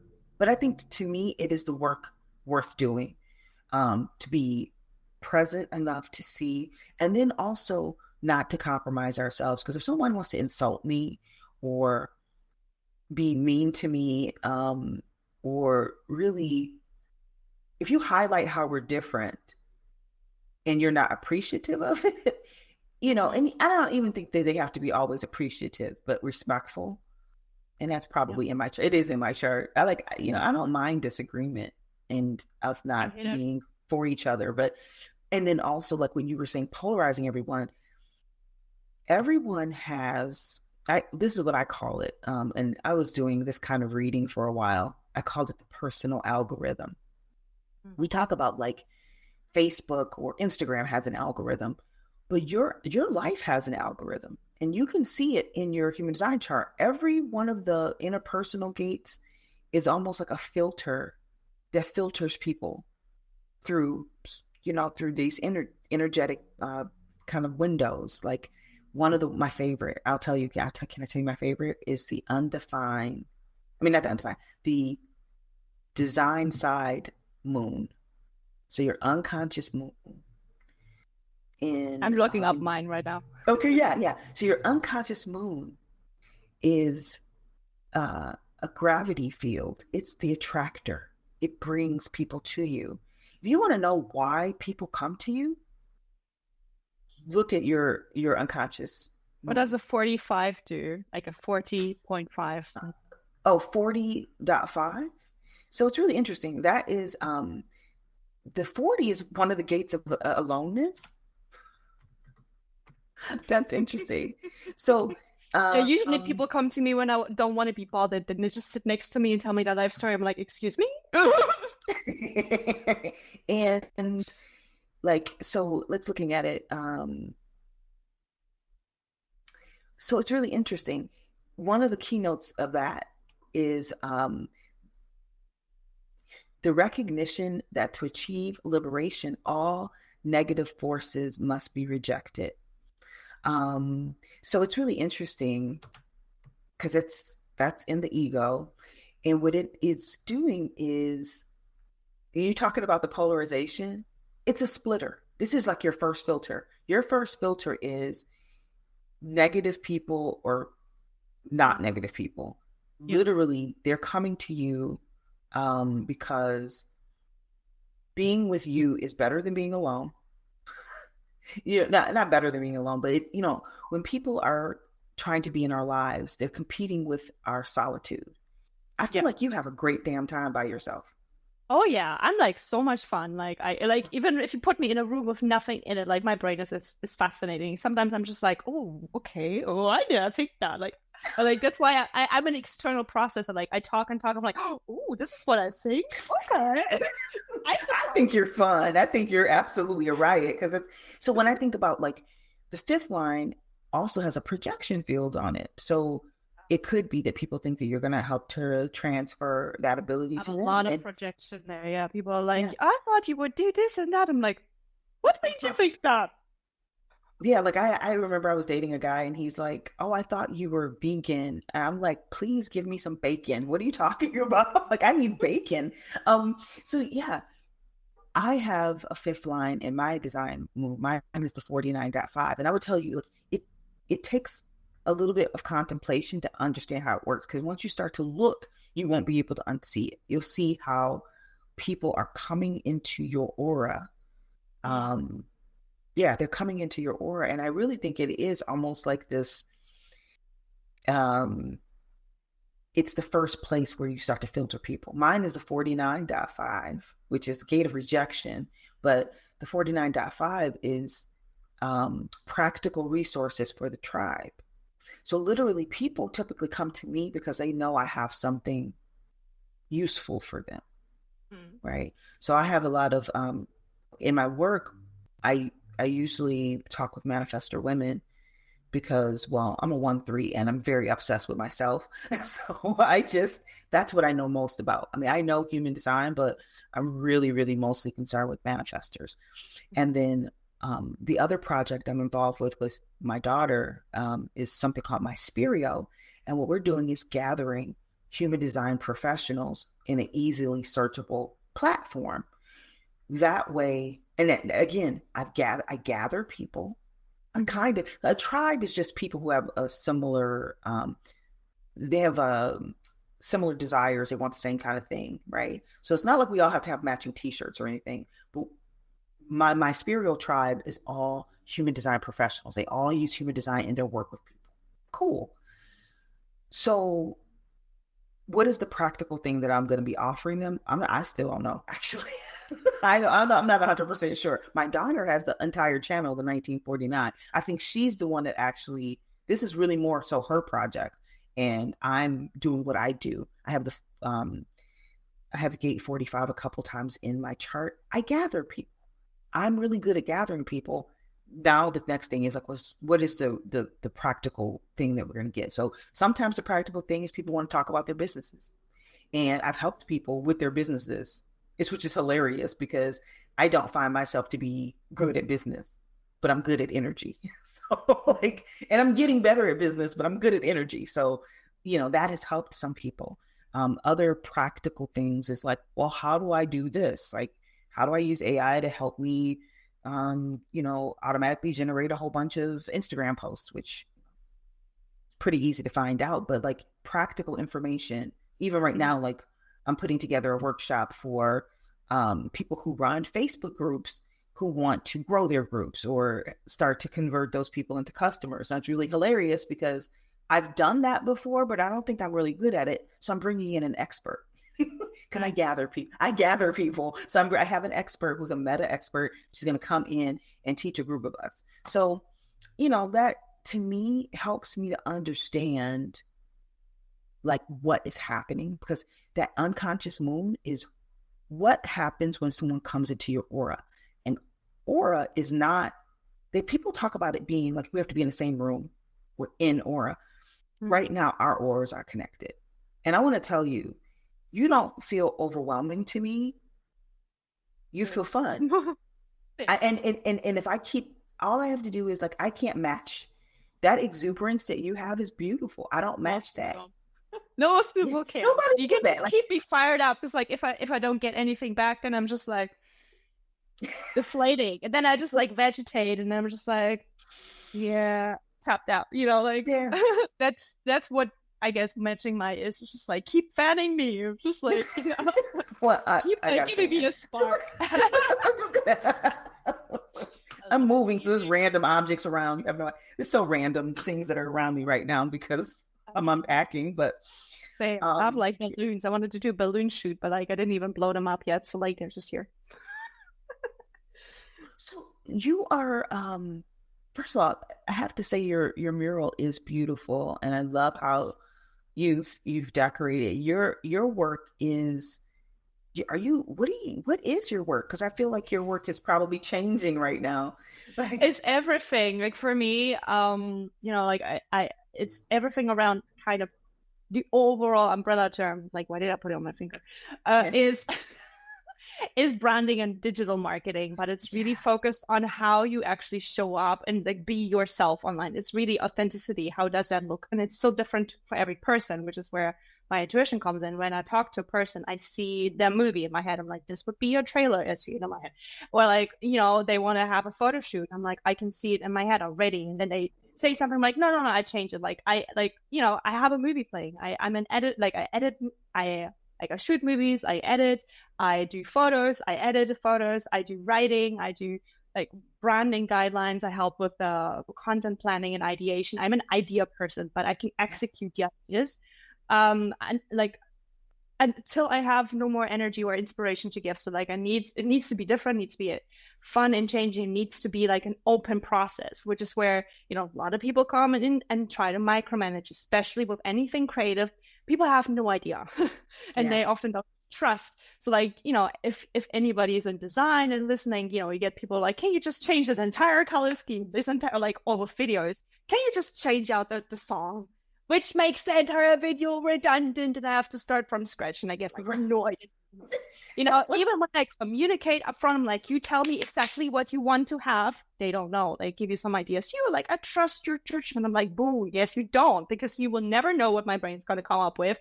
And every time people are like, oh, I did not expect that. I'm like, no, you didn't. But did you have expectations that you did not communicate? And so what I found with all of these things, because usually in the business world, they're like, yeah, you're a service provider. The client is like in charge. They will tell you what to do, and then you need to change it and make more changes and more changes and more changes. I'm like, please, no changes. Don't tell me what to do. Like, this is what you get. This is what you get. But what I found is because they don't actually know anything, and being yourself is the hardest part. You don't actually see yourself really. Yeah. And you don't know how you land with other people. Like with my face, like, I don't know what's going on. Like, you don't see it. I don't see it. Oh yeah, you don't see your own face. So every website, every social media is somebody's face, and you have no control over what I feel about your face, right? And so you want to be sure that actually people know exactly who you are. You have such, like, we all have so much opportunities to show up as ourselves. We can do videos, we can do photos, whatever feels in alignment with you, can do writing, and just make it yourself. So one of my biggest pet peeves when I go online, I research people or I find them, I'm like, oh, they seem really cool. Then I meet them in a virtual chat and I'm like, no. Like, yeah, you're nothing like you come. Yeah, this is a mismatch. or they're so boring and so corporate and professional that I'm just like, I just feel bored to death. Like, I feel so drowned. And a lot of people are like, I'm not special. I have nothing interesting about me. I'm like, yes, you do. I can pull it out of you, but please don't make me. I need people to be open to that. But like, also, I find it so sad that people don't see how beautiful they are and all of the fascinating stories. Because like, if I get something, I'm like, what did I hear? Like, can you tell me about this one thing? They're like, it's nothing. I'm like, it's something really interesting. Tell me about it. And then they launch into this epic tale of some sort. And I'm like, why didn't you tell me that? They're like, it wasn't anything. I'm like, you have no idea.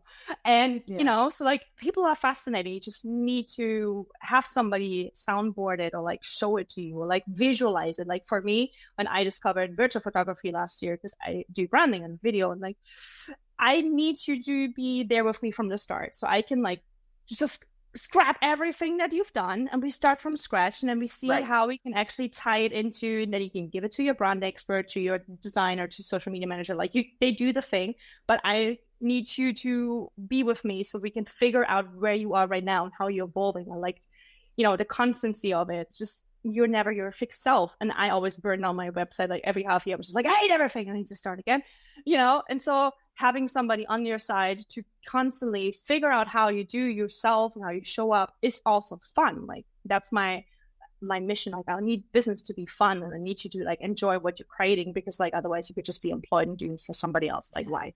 You right. And so that's so wait, you sound like you need, like, it would not you need, but it would be cool for you to be like, you know, here's the manifestor, and then you have like a group, like a team, an agency, and you are like, you just come in, and then they do things, and then you're over here being creative because you're like, you're creative director sort of thing. But like, I can also, my ideal big picture vision, and I don't know how to get there right now. Like, because I'm just like, now my lonesome self, I would need a team to like do all of the stupid things that I don't want to do, that like generate this, like the outreach, the editing the videos, because I know exactly how to do it. I can give you the template, and you just like copy paste the thing.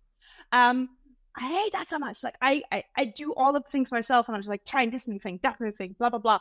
But like, my ideal big picture vision would be like, I would have like agencies everywhere around the world, like, and they would be having all of the projects, but they would source local creative talent, especially women, and maybe helping girls, like keep them in schools, educate them on business, and like tell their local village, whatever story, tell them how to do the video and the photo like properly. Not because everybody has a phone, they don't know what they're doing, but like actually give them the business resources, but also help kids be storytellers, because they're amazing. Because like, I worked at a kids camp for a while. I'm just like, you know, give them the tools, and they will shake up the marketing as it should be done, right? And so like, if you have all of these agencies that can support local talent, because the creative industry is so hard to get into, to get money from, to like have the companies constantly took advantage of what I've been doing, because there was no like gatekeeping system to keep people informed on what's actually advisable to be charged, because people are like, oh, you should like do this for free, or do this test shoot, blah blah blah.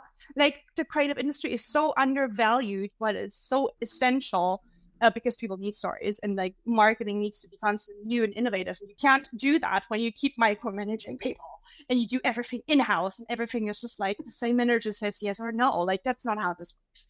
And so I would like to have like all of these little like hubs around the world. I don't even care if they're my business, but like, I want to just have a network. And if they're like, get all of the cool, exciting projects from like talking to people like, oh my gosh, how about we make this movie like in this about the shoe and the life of a shoe with a puddle? I don't know, like, you know, like no stop. No, and then I would be able, I want to do the video. Maybe like, I don't want to do anything, but like, I will tell you everything. We work it together, and then I will like hip and dip. Like, that would be ideal for me, while also supporting locals around the world, because I traveled so much, and I'm just like, I want to support people, but I don't want to be the white savior coming in. Like, I just want to make people fall in love with video and photo. And like, I'm bummed that there's not enough women for me to connect with. Where are all the cool women? Because everything is fucking bro. Like, everything's like, oh, the bro made that video. It's all like whoosh sound effects and whoosh like time lapse and speed ramping. And I'm just like, please, for the love of God, I'm tired of that. I know what you're talking. Okay. So I don't know. We're going to have to talk some more. First of all, I have loved spending this time with you because it's been amazing. And I will say, like, you said so many important things. Teaching kids to be storytellers, because what you mentioned is that so many people come to you for work, for to help, for help. They don't know how to tell their stories. No. And they don't even. And I think, listen, I think there's actually a human design explanation. Most people don't have defined head center. Mm-hmm. And the head center, you don't. Okay, the head center is about inspiration, but it's also about knowing what's interesting. Mm-hmm. So having an open head center, over time, you've developed a taste for, or some, and it's probably because of how you're designed too. What is interesting looking, what really is interesting. Yes, for other people, not for myself. For me, it's everything's interesting and burn out. Yeah, exactly. And that's the whole thing. It's exactly for other people, because that's where the pressure centers, and the pressure centers are where people buy. Mm. Do you understand? Like, root and the head are two great places to make people go into a transaction with you. And so most people have an undefined head center, and it never got trained. No training. It hasn't seen enough interesting. It's been shown, actually, that you should be boring, that you have to be acceptable, that you have to fit into. I know that. And that's I love professional, especially your like face a is the best. masculine, we're like suiting up for. Yeah, because exactly. Because it's like, wait, what? What? We gotta be boring? Why? That's silly. Because it's almost like, and then the really crazy part is 70% of people have a defined throat center, so they can talk and make chatter.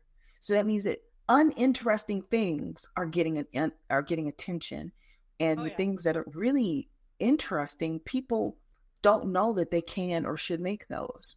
Oh, I love that so much.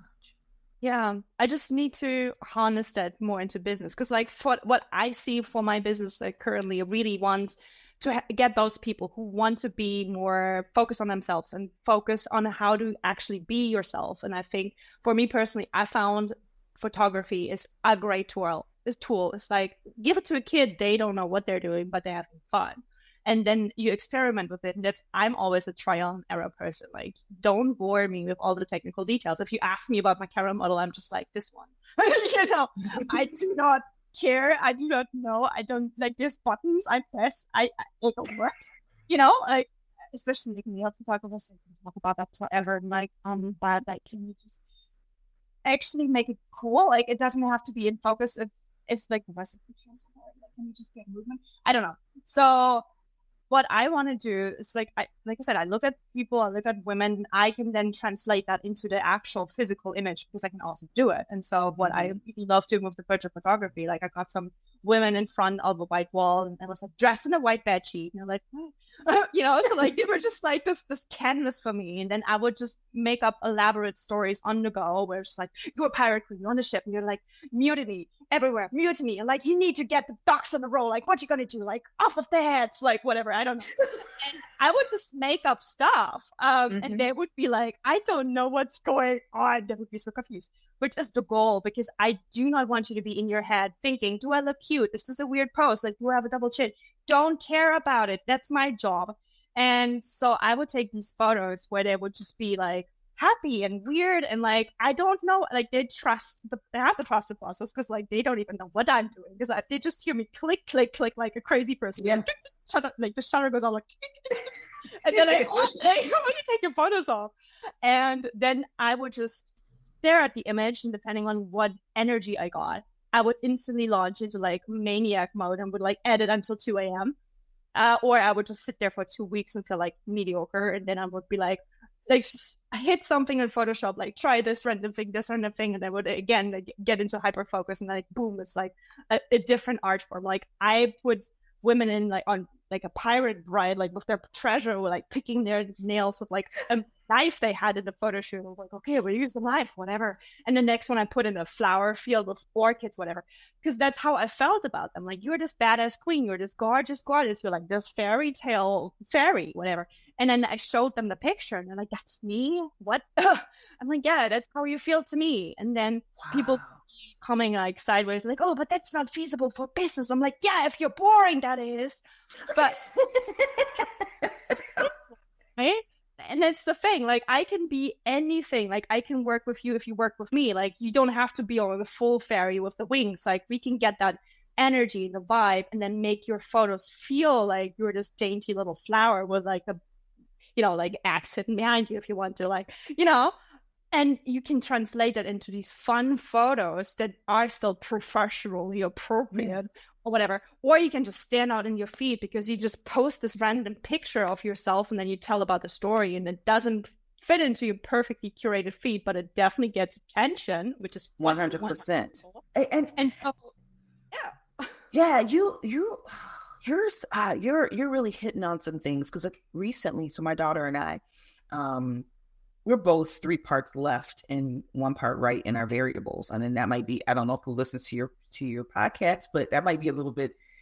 Anyway, what we've been noticing and what we have really wanted to like lean into is video and images for storytelling, because we think that writing and words and are very left.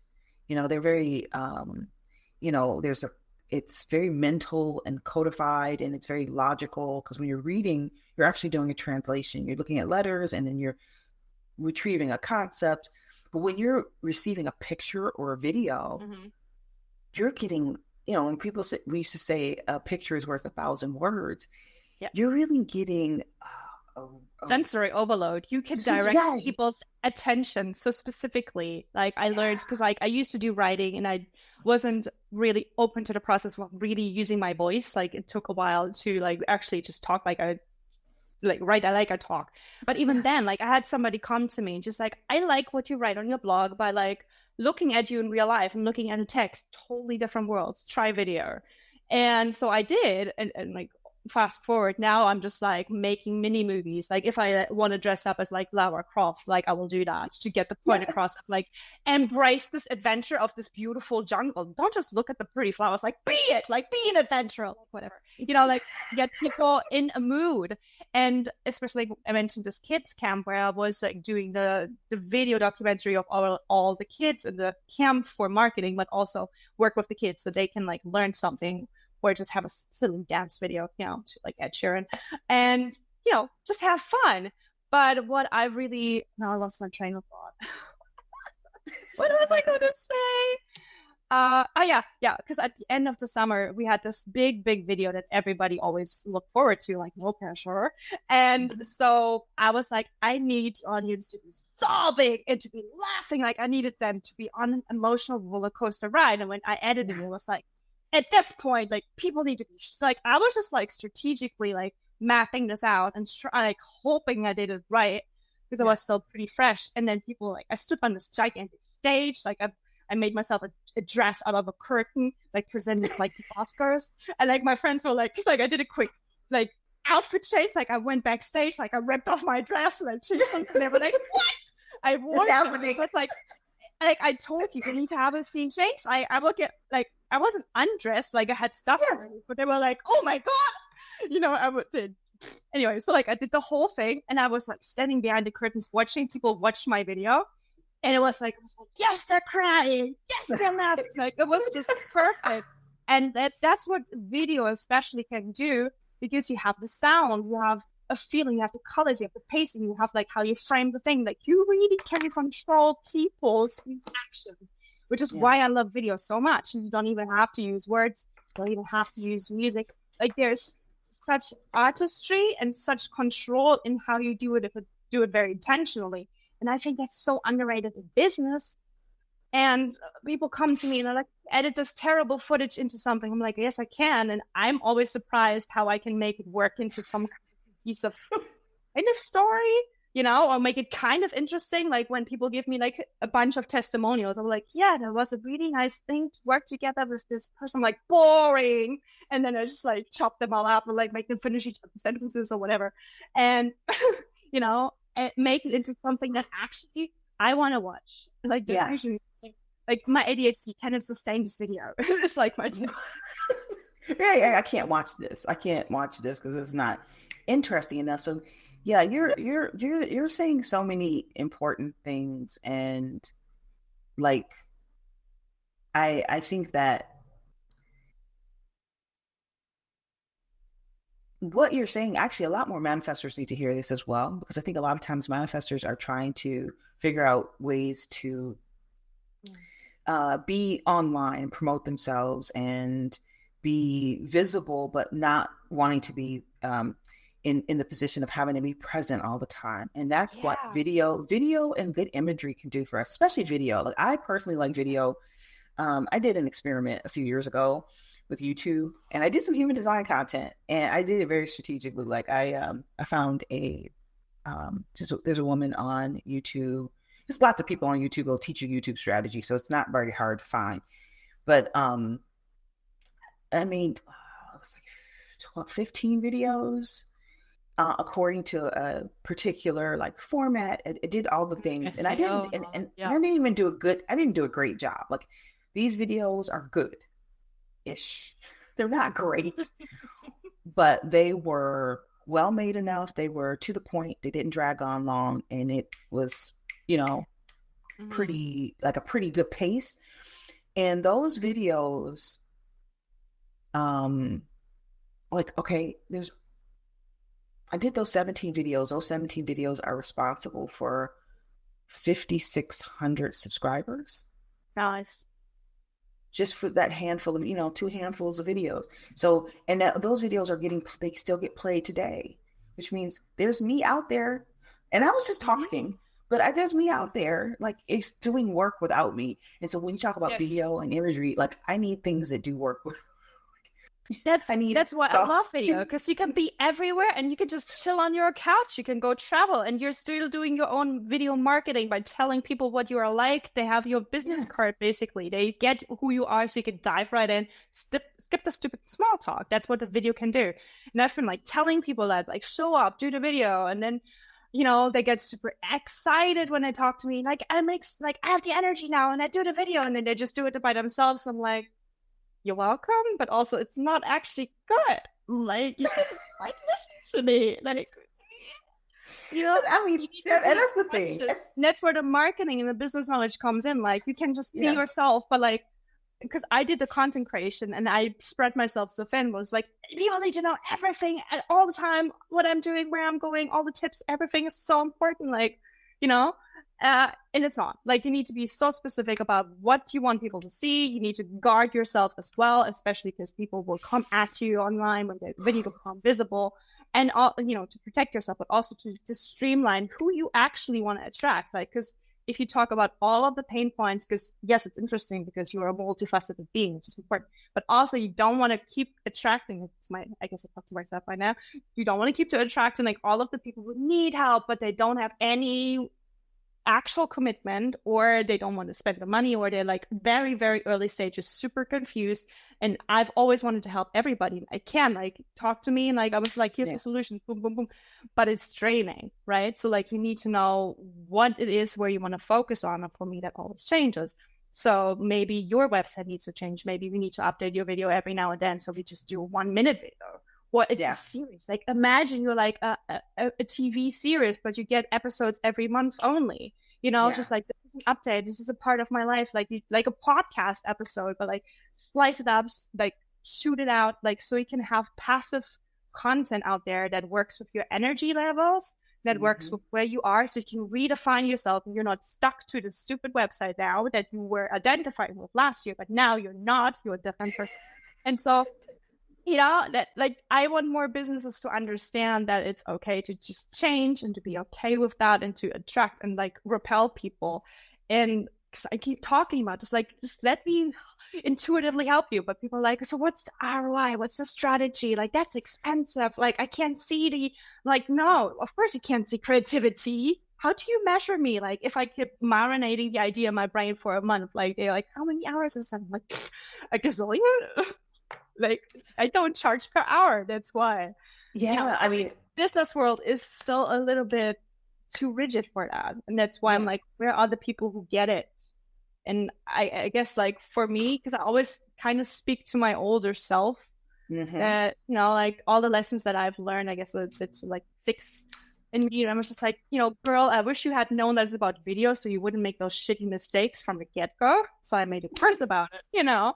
You know, when people started doing the video calls during the pandemic, I was just like, all of the mistakes I made, can I just like please grab like through the screen and like adjust it just a little, you know?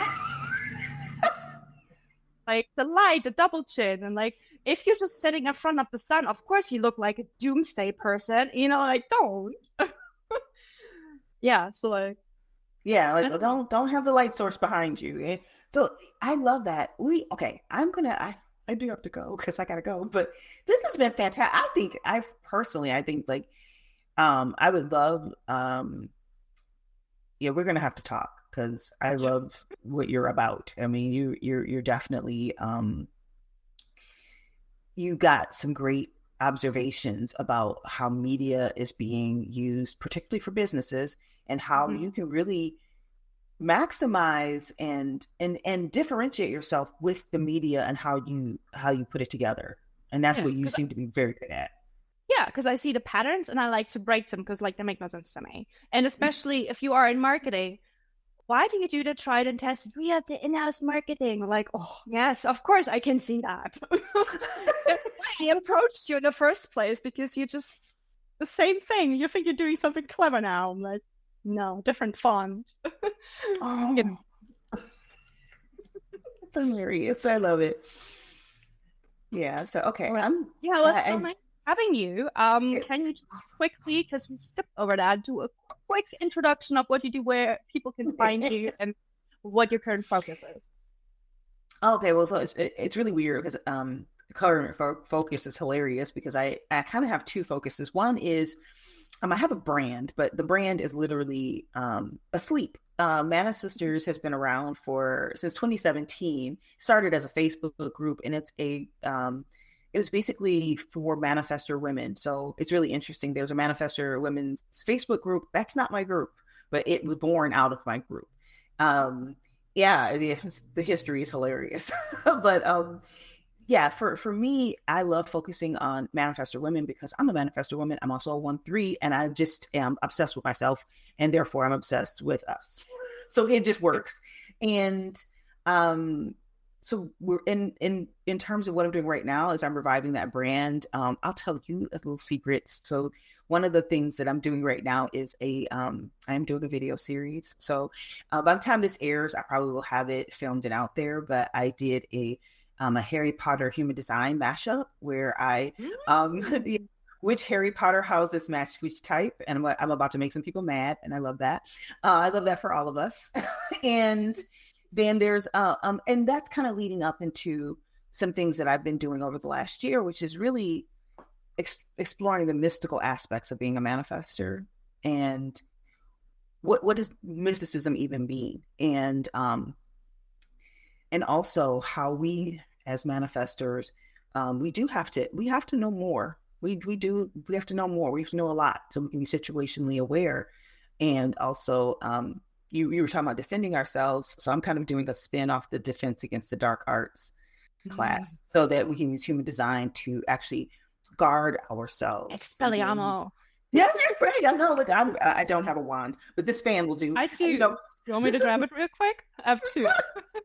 I have a Hermione costume too, just hanging right there. Like I do cosplay every now and then. Yes. See, like I need your closet. I'll be in Germany next week. Okay, because like I feel like you have the props there. Because you were like, I have a lot.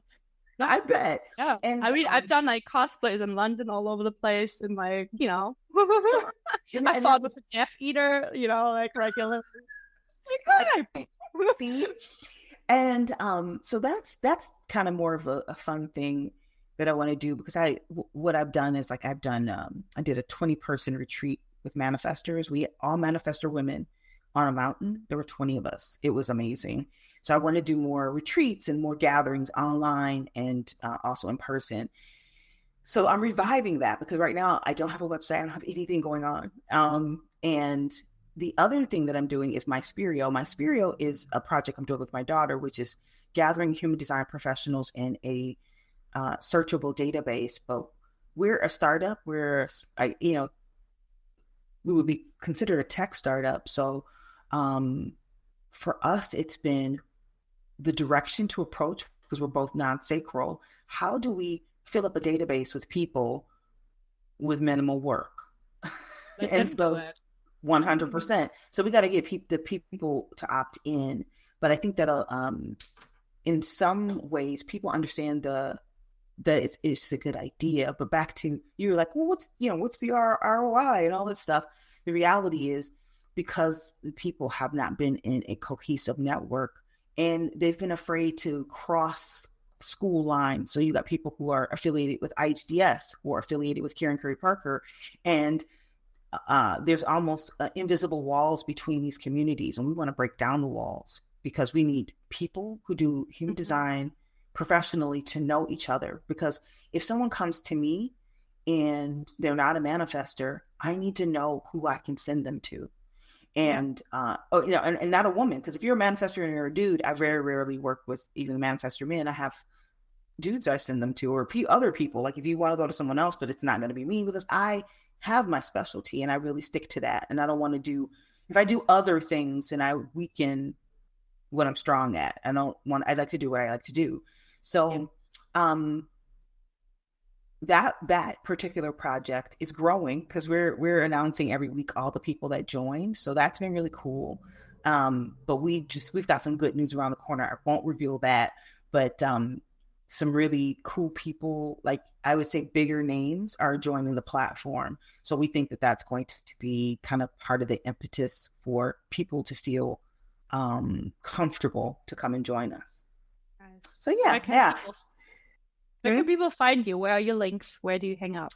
Oh, okay. Well, I'll make sure you have a link to post with this, but if you, where can you find it? Yeah, it's almost too long to say out loud, because it's on MySpirio. All the links in the show notes. Yeah. So put the links in the show notes, but you can find me on Facebook just by my name, Adrienne Roach, just like the bug, ROACH. And also Manifestors is my personal brand. So you can always find us on Facebook and on YouTube. And MySpirio is also, all the places. But we are really curating that particular group of people. So for most people, MySpirio won't be of any use right now until we've loaded the database full of people. But when it's time for you to find someone who does human design professionally, you're ready for a reading, or you're ready for deeper education, come to MySpirio. We'll be able to get you to the right school for you, or the right professional, because we also are understanding that, there's every day, I'm going to say, or every year, we're seeing more and more human design schools pop up, which I think is great. But what we want to do is help to vet those schools, look at their educational process. How do they certify people? And therefore you can know that the person you're getting a reading from, if they got certified through an organization, we'll know more about that organization. And if they are not certified, we'll even have ways for them to do testing, so that we can give them a certification without education. You know what I mean? Yeah. So being able to have a test, like, why isn't there a test out there? Where someone who's like, I know human design, I should be able to take a test and tell you I know human design to a professional level. And so we're using some of the standards from some of the bigger schools, which we think have really actually good standards, to be able to do that for people. So I don't know, we're excited about it. And it's one of those things where we've turned things upside down. How we've done that is, most businesses are in business to make a profit. Yep. This business is in business to make a difference, because we think that there are a lot of human design professionals that are doing it all on their own. They need a network. We all need a network. None of it. We've kind of been talking about this the whole time. We need networks. And network, it doesn't mean that you have to be friends. It means that you know what that person has as a resource, who they are, what they come with, and yay or nay if they have what you need. But we need to know each other. So this is actually a platform, first off, for all the pros to get to know one another. and then to learn together and get skills for their business. Like I said, we were doing that workshop coming up for Facebook groups. And then, I mean, who knows, maybe we'll have you come to do I would love to have you come and do a workshop with the pros. Yeah, I would love that. Because what you were talking about, they need to hear that. So I'm inviting you. I love that. I would love that. I really, I love your. Especially, I've always thought, like, I don't know how long I'll do it quick. Because like with retreats or like just any, what I do with the photography, what I've done on myself, I realized how much it helps me with figuring out what I actually look like, what I feel like, what I want to embody. Because I have physical proof. Like, I've been this badass babe in this photo. I can be it at different times. Like, it's a visual reminder when you want to manifest something, when you want to show your transformation. I think it would be great for coaches to like lure out in a playful environment and to track the record, like with those diet photos, like before and after, fat and small, like whatever, that's problematic. But like, you can do that for your soul, like for your confidence. And it has this very, very visceral proof, and it captures the emotion, and it helps you also tap into that memory of like, I did a stupid photo shoot, but it was hilarious, right? And then you look at the photo and you feel that again, like when you do look at travel photos, whatever. And so like, it would be great for any retreats, for any coaches. Like, I think it's so great, and people are like, yeah, I like the idea. I get back to you by, well, it would be a great add-on, like, because like that would be me, the manifest. I'm like, I don't want to take over your business, like you keep the client, but like I just ruffle up a little bit, like I will just add some spark and weirdness to it to loosen them up and actually have proof. Like, before you were this little wallflower, you were like nice and cute, but then after the fact you're like a badass bitch babe, like maybe you're a secret agent. I don't know. I love that so much. Okay. So this time it was so amazing, and I'll be in touch because this was so you on video, you in person, super. I've always had good interactions with you, but this was so fantastic. I really have enjoyed this so much. Thank you. Me too. I really liked it. All right. I wish you a fantastic day, and I won't keep you, so you can do whatever you want to do. You go on. So that wraps up the conversation. It has been a wild ride, and I loved it. I really felt so in it, so energized, which is so fun because I didn't have an energetic day today. I felt really like a potato, and then this conversation really lit me up. So that is really, really good. And if you've enjoyed it as well, then make sure you follow this podcast, subscribe to it, share it so more people can discover it, because it's still pretty new, still pretty small. And if you want to follow Adrienne or I, all of the links are down below in the show notes, so you can just choose a platform you like and you can just follow us. You can maybe comment or send an invite to connect, all of that good stuff. And if you have any feedback, feel free to leave it there, and I will see and hear you back next week on Friday. Bye bye.